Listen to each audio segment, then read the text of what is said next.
Second month in the business, Matt's making $10,000.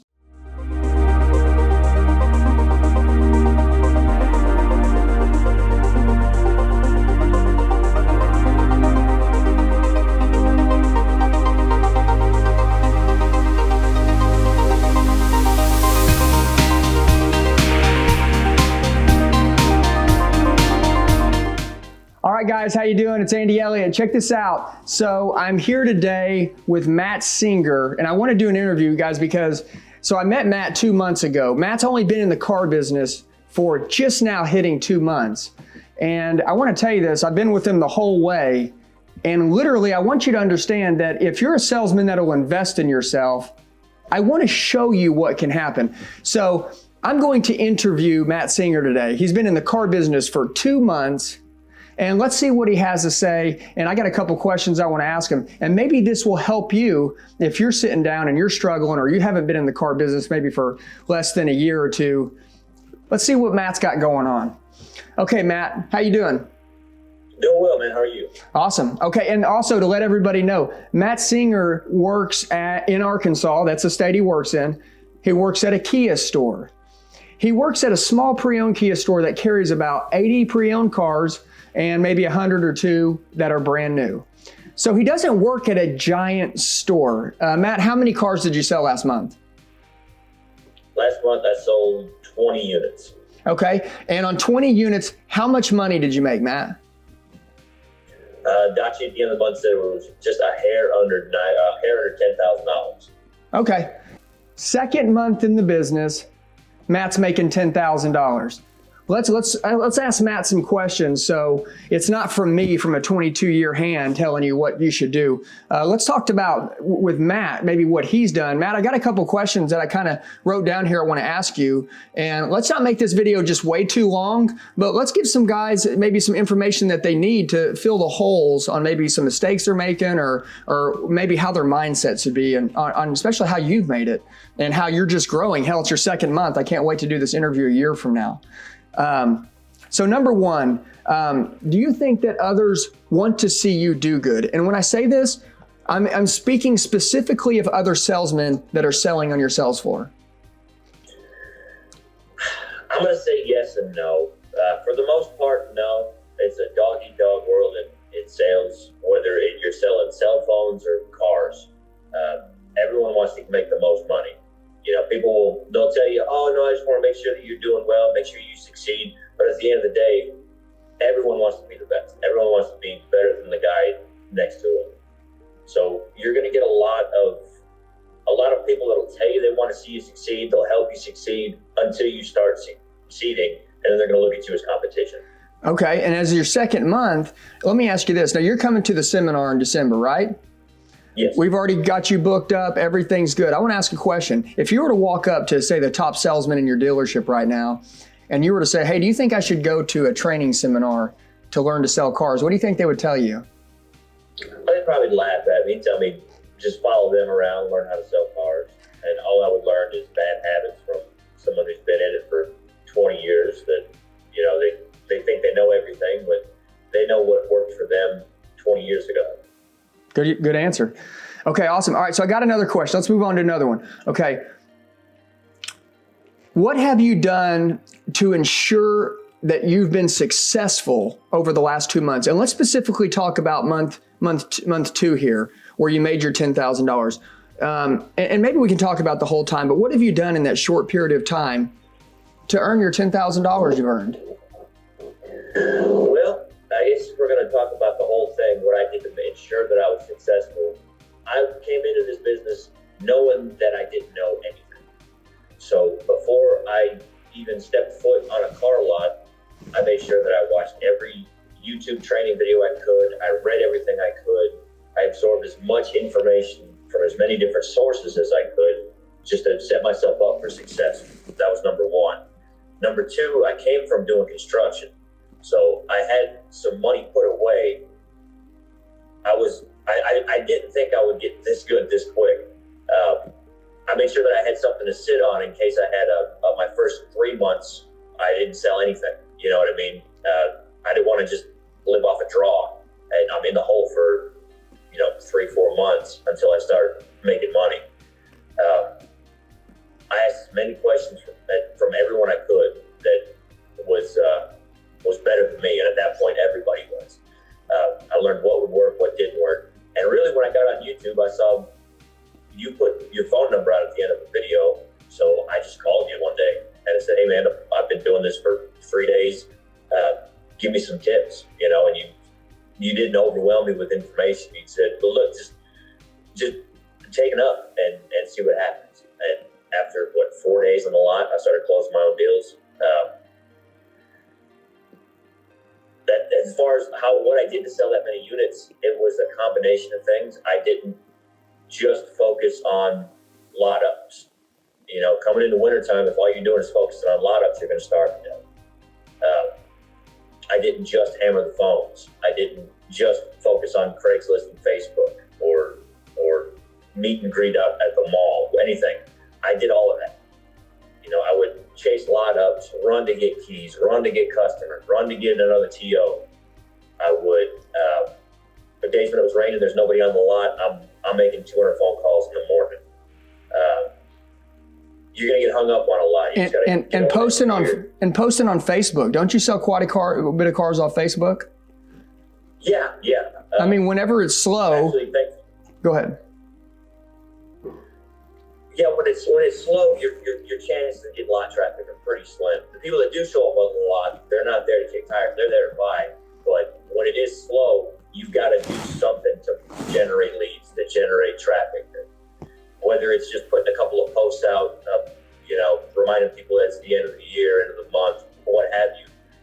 You got to do something. Just sitting around waiting for someone to bring you a check every month, you're going to be homeless.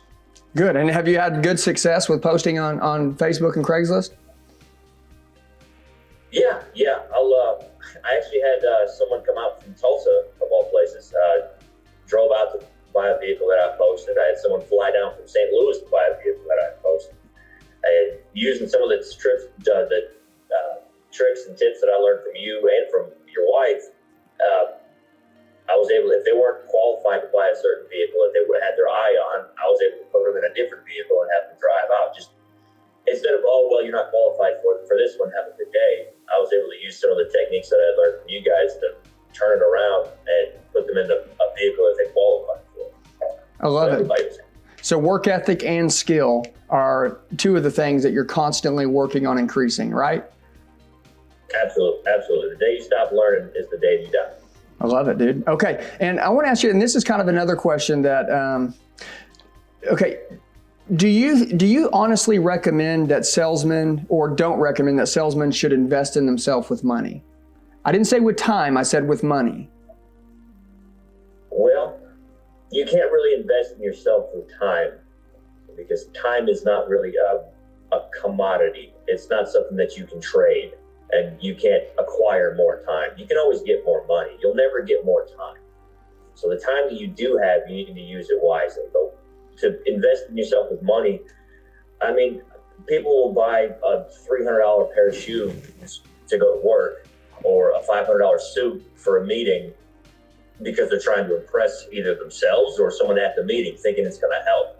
But they won't spend $50 on something that is proven to make them money year to date. If you're spending, it's investing in yourself. You've got to pay money on Craigslist. It's $5 an ad. Well, if you put up 100 ads and you put in $5 each ad, you paid $500. You've already invested in yourself. As soon as one of those vehicles sell, it paid off. And obviously it worked. So if you can put that money to one thing and it proves that it works, I think that may be the problem. It's the unknown. Too many people wouldn't invest in themselves because they think it might work, it might not. There's plenty of seminars out there that are just to make some money for the guy presenting it, and none of it works. But the majority of those guys are weeded out very quickly. And I mean, Tony Robbins is a great example.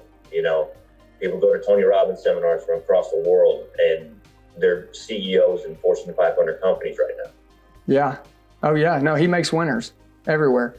So if you're in the car business right now, and let's just say you're dead broke, you don't have any money, do you stay dead broke and just keep working harder with time and hope that you pull yourself out? Or do you find the money, get to a seminar, invest in yourself, and start changing your life and making money immediately? You've got to find the money. We do it every single day. Someone comes in and tells you they can't put any more than 500 down, and then you'll close them at 1,500 down. Or I can't afford more than 400 a month, and we close them at 600 a month because we showed them how affordable their new car is.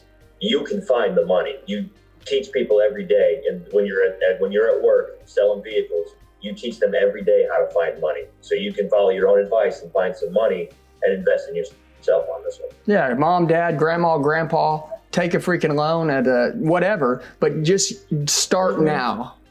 So you do think that you should invest with money? Absolutely. I love it. All right, last thing, and then let's just kind of, I want to do another interview, maybe, on your 6th month, and let's talk about your old paycheck stub, right? And honestly, let me say this before I ask you this next question.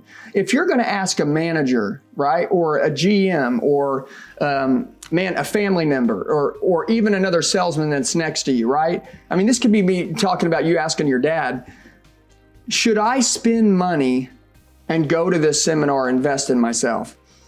If they say no, right? If they say no, do you think it's smart for you to say, do you mind if you show me your year to date so I can see how much money that you're making? Is that a fair question to ask in return? Because if a guy's making $60,000 to $100,000 a year and he's telling you, no, you shouldn't invest in yourself, maybe he is threatened because he knows if you come up, he doesn't want to deal with that as a threat. So he tells you no, and he keeps you, go get a book. Maybe a book would be a good way to go.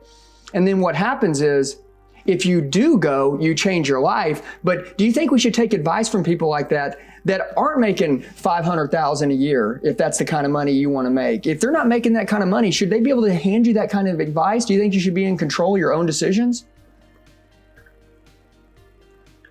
No, I seriously don't. Not to be too cliche, but they say that the greatest journey in life starts with a single step. The only way that you're going to get anywhere in life that you want to be is by taking the steps, making the commitment. And in this case, listening to people that have been too scared to get off the porch, let alone walk 1,000 miles to get what they want. That's not really I could have been guys. You don't want to take advice from them. That's good. I've always take advice from everybody that you can and apply it in your own way. So I've gotten a lot of bad advice since I've been in this business, and I've taken that on board, and I've kept that in the back of my mind that, okay, well, he told me to do it this way, and I've seen it not work time and time again, or I've seen it turn off more customers than it converts. So that's obviously bad advice. All advice, whether it's good or bad, is still advice. It's however you apply it. Sure. So not going to a seminar that's guaranteed to turn around your year to date is asinine. So listen to that advice. Don't commit it as good advice. Just listen to it, take it on board, and process it, and whatever you do with it is on you. Yeah, and I think it's always good to say, well, if you wouldn't mind, show me your year to date, right? Because ultimately, you want to follow people that you want to model. That's what I think. And honestly, money isn't happiness, but I'm going to tell you, I think everybody underestimates the amount of money that it takes to live nowadays. I think that's honestly like what people underestimate. And people say, well, this is selfish to keep talking about money. I think it's selfish not to talk about money. Let me ask you this. If you go to church and you want to help out more in your church, I know that you give a hand and give time, but your money does a lot. Well, if you don't have any money, you can't give any money, right? So I think it's selfish not to talk about money. I think you trade your time for money every day, right? When you leave the house, you go to work to do what? Trade time for money. Do you want to enjoy what you do? Yes, but you trade time for money. So is it possible to make 3, 4, 5 times the money that you're making now in the same amount of time? Yes. Absolutely. And that's exactly what I'm saying when I talk about investing money on yourself. If you never invest that money, you'll always trade it for not enough money. And that's your time. Okay, last one. Do you believe that you're going to make, and I want to ask this question, do you believe you're going to make $200,000 in 2020. Yes or no? Yeah, I'm going to say yeah. I mean, I don't want to limit it at 200. Why so small? Ooh, I like that, Matt. Number. That's a good one. Okay, well, listen, man, I had to test you. So I got a 2-month hand here, right? 2 months in the car business. And I say, do you think it's possible to make $200,000 next year? And he says, hey, Andy, you're limiting what I'm going to make. That right there is what winners are made of. There is no limit. And I'm proud that you said that, because that's actually better than the perfect answer. I love it, man. Listen, guys, hey, Matt Singer here, Arkansas store, Kia dealership, 80 used cars on the ground. Matt sells 21 last month, makes $10,000. And as clearly as Matt is going to go to the stars and back, we'll interview him 6 months from now. But it's great talking to you guys. I hope that you guys take this little interview here and understand that there's people that are in this business for 1, 2, 3 years right now trying to make $10,000 a month. Matt's already a 6-figure earner. And in 2020, he's figuring out how many times he can earn $100,000 over and over and over again. And you can do the same exact thing, and there's no difference in you and Matt. Matt came from construction, okay? He's not a salesman, but Matt understands that salesmen aren't born, they're made. Right, Matt? Absolutely. Just like I was made. Guys, have a great day. Matt, I really appreciate your time. It was awesome. And I hope this really helps a bunch of guys out there that are new in the business to get off and understand what they need to do to kill it. Absolutely, man. Glad I could help. All right, man. I'll see you at the seminar, brother. All right, brother. All right, bye.